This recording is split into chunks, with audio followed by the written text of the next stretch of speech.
Russian forces in Ukraine seized Europe's biggest nuclear power plant on Friday in an assault that triggered alarm around the world, while fighting raged across Ukraine as troops besieged cities in the second week of an invasion launched by Russian President Vladimir Putin.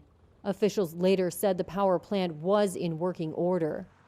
The capital, Kiev, in the path of a Russian armored convoy that has been stalled on a road for days, came under renewed attack, with explosions audible from the city center.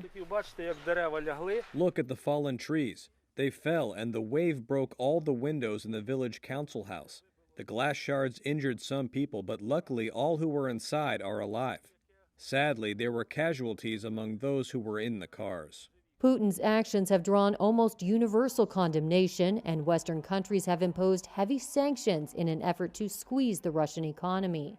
But NATO allies on Friday rejected Ukraine's appeal for no-fly zones, with Secretary General Jens Stoltenberg saying that stepping in directly would lead to a broader, even more brutal European war. We are not part of this conflict, and we have a responsibility to ensure it does not escalate and spread beyond Ukraine, because that would be even more devastating and more dangerous. U.S. Secretary of State Antony Blinken also rejected the no-fly zone, saying the only way to enforce it would be to shoot down Russian planes.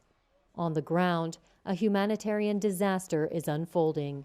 Thousands of people are believed to have been killed or wounded since the invasion started, with more than 1 million people seeking refuge in western Ukraine and in neighboring countries.